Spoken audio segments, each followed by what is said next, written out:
Hey, my name is Haley Miller. Today I'm going to show you a mind map I made. One thing that's interesting is mind maps are actually really good for students with learning differences, and we'll talk about that in a minute. So in the center you see we have language, and then we have 4 branches off of that. So the first one we're going to talk about are the differences in language. There are different accents. The way we say words may be different from area to area, even within a country. And different dialect. That would be some of the words that we use are different from place to place, like saying soda or pop, things like that in different places. There's also nonverbal communication. This happens with hearing disabilities, like sign language. This also can be as simple as facial expressions, hugging, things like that. Those would be nonverbal forms of communication. In the United States, we have 381 spoken languages that we know of currently.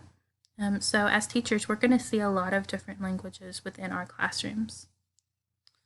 The importance of language is also something we need to discuss. So language is very important in culture, especially for students who are from a region or area different than us, or a different country.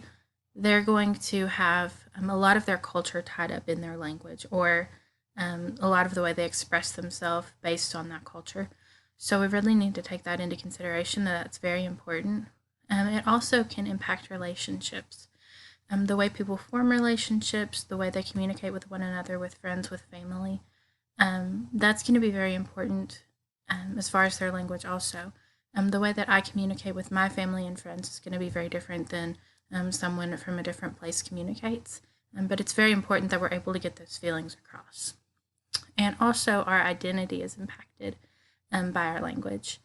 I have a sister from Vietnam, so a big part of her identity is still able to speak the language and communicate with people in Vietnamese. And that's very important. It's a big part of her identity.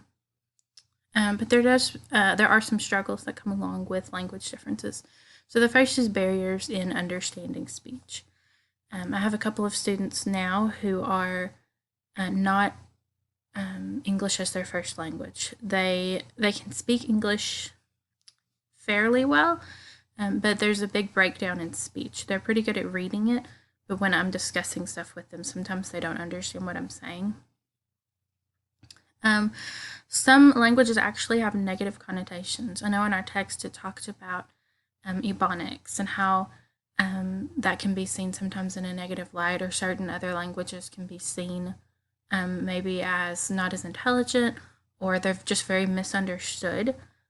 So that's a struggle that some people have with languages. There are also reading barriers, along with speech barriers. Now, I've noticed in my classroom, more students tend to have speech than reading barriers, but I know that some students are different. We are, especially if they're coming from somewhere where their letters aren't the same as ours and their sounds are different, then they're really going to struggle being able to sound out words and make sense of that.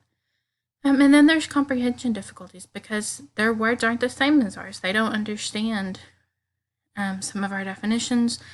I may use one word for something, they use something completely different.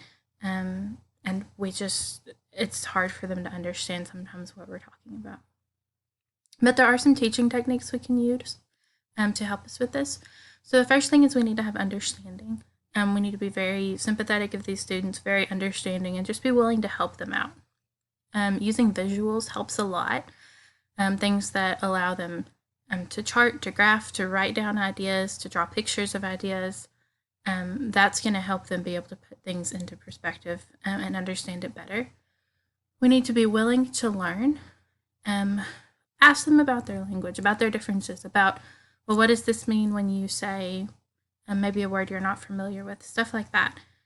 Just talk to them about it. Let them know that you're okay with them being different, you're okay with that language difference, and you're curious. You want to learn too what they know. It'll make them feel more important and be more willing to work with you.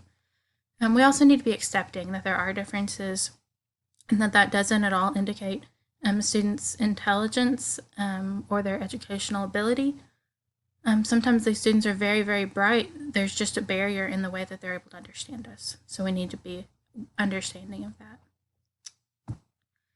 And then I used the textbook, Multicultural Education in a Pluralistic Society, to gain my information. Thank you.